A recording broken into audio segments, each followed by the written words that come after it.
বিশেষ করে রমজান মাসব্যাপী যেসব শিক্ষার্থীরা নিয়মিত বক্তব্যে গিয়েছে, নামাজ আদায় করেছে এবং রোজা রাখার চেষ্টা করেছে, তাদেরকে পুরস্কৃত করা হবে।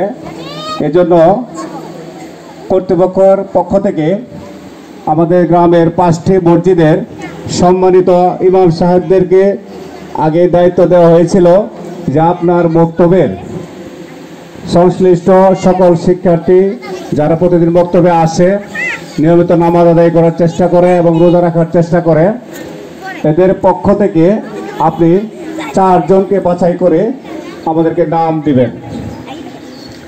নাম আমরা ইতিমধ্যে সংগ্রহ করেছি। প্রতিটি মসজিদ থেকে আমরা আসলে অনেকগুলো শিক্ষার্থী এখানে পুরস্কার পাওয়ার যোগ্য ইমাম সাহেবগঞ্জ যেটা আমাদের জানালেন। অনেকেই নিয়মিত নামাজ পড়েছে, রোজা রাখার চেষ্টা করেছে এবং বক্তব্য নিয়মিত যাতায়াত করেছে। তারপরেও যেহেতু পুরস্কার সীমিত, এখান থেকে উনি চুলচেরা বিশ্লেষণ করে 4 জন শিক্ষার্থীর নাম দিয়েছেন প্রতিটা মসজিদ থেকে।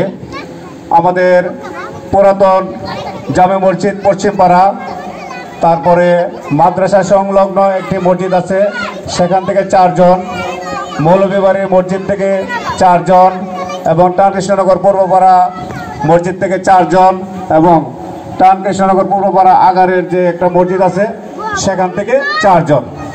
মোট 20 জন শিক্ষার্থীকে এখন পুরস্কৃত করবেন সম্মানিত অতিথিবৃন্দ। এখন নাম ঘোষণার পালা। নাম ঘোষণা করবে ইসলামিক জ্ঞান প্রতিযোগিতা ও সাংস্কৃতিক অনুষ্ঠানের প্রধান সমন্বয়ক ও উদ্যোক্তা মোহাম্মদ শাহ আলম। বিসমিল্লাহির রহমানির রহিম। আপনারা জানেন যে আমাদের ইসলামিক জ্ঞান প্রতিযোগিতা অনুষ্ঠান থেকে প্রতি বছরের নেই মসজিদমুখী যারা নিয়মিত রমজান মাসে নামাজ আদায় করে সালাম দিয়েছে, বক্তব্যে গিয়েছে, তাদের জন্য পুরস্কারের ব্যবস্থা কই বরাবরের নেই। এই বছর আমাদের অনুষ্ঠানে প্রতিযোগীদের জন্য যারা নিয়মিত নামাজ পড়েছে, রোজা রেখেছে, তাদেরকে পুরস্কার দেওয়া হবে। পুরস্কারের আসন তুলে দিবেন এই অনুষ্ঠানের সচরাচর যিনি ছোটো থেকে বড়ই এই অনুষ্ঠানটি উদ্দীপনা এবং আনন্দ উপভোগ দিয়ে আমাদের অনুষ্ঠানটি বড় করেছেন মোহাম্মদ তাজুল ইসলাম ভাই। তাছাড়া রয়েছে আমাদের শ্রদ্ধেয় কাকা মোহাম্মদ আব্দুল হালিম কাকা।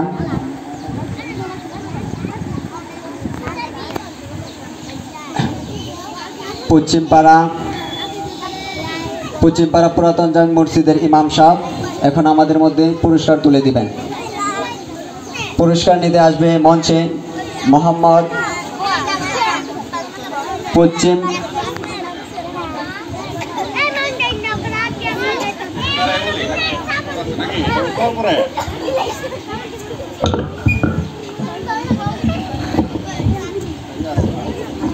হাতে নিয়ে বলেন।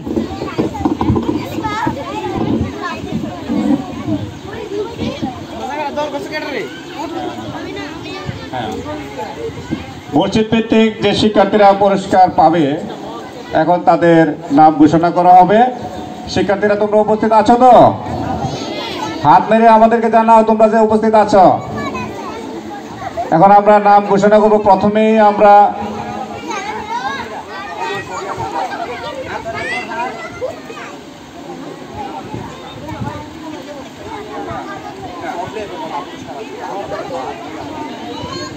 পশ্চিমপাড়া রামকৃষ্ণনগর পশ্চিমপাড়া পুরাতন জামে মসজিদের শিক্ষার্থী যারা আছো এখন তোমাদের নাম ঘোষণা করছি। প্রথমেই আসবে মোহাম্মদ আরফিন। মোহাম্মদ আরফিন, তুমি মঞ্চে চলে আসো। আরফিনকে পুরস্কৃত করবে আমাদের শ্রদ্ধেয় আব্দুল হালিম চাচা। আরফিনকে পুরস্কার তুলে দিচ্ছে জনাব আব্দুল হালিম। তারপরে রেডি থাকো স্বাধীন, মোহাম্মদ স্বাধীন, পশ্চিমপাড়া পুরাতন জামে মসজিদ ভিত্তিক বক্তব্যের শিক্ষার্থী মোহাম্মদ স্বাধীন। স্বাধীন ইতিমধ্যে মঞ্চে চলে আসছে, তাকে পুরস্কৃত করবেন তারই শিক্ষক বা হুজুর অর্থাৎ পশ্চিমপাড়া পুরাতন জামে মসজিদের সম্মানিত ইমাম সাহেব। সম্মানিত ইমাম সাহেব কারি জনাব জুনাইদ সিদ্দিকী।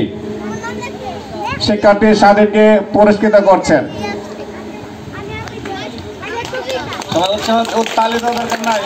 মাশাআল্লাহ মাশাআল্লাহ বলতে পারো, ধন্যবাদ। তারপরে আসবে মোহাম্মদ জামিল। মোহাম্মদ জামিল চলে আসো। তারপরে মোহাম্মদ সাদি। সাদি তুমি রেডি থাকো, সরি আদি। আদি রেডি থাকো। মোহাম্মদ সাদিকে, সাদির হাতে পুরস্কার তুলে দিবে ফরহাদ। মোহাম্মদ ফরহাদ হোসেন আল আরাফা ইসলামী ব্যাংকের আউটলেট শাখার স্বত্বাধিকারী, শিমলকান্দি এবং মানিকদি শাখার স্বত্বাধিকারী মোহাম্মদ ফরহাদ হোসেন। আদি কোথায়? আদি আসো। সর্বশেষ প্রতিযোগী কৃষ্ণনগর পশ্চিমপাড়া পুরাতন জামে মসজিদ ভিত্তিক মক্তবের আদি। আদিকে পুরস্কৃত করবে আব্দুল হালিম, জনাব আব্দুল হালিম।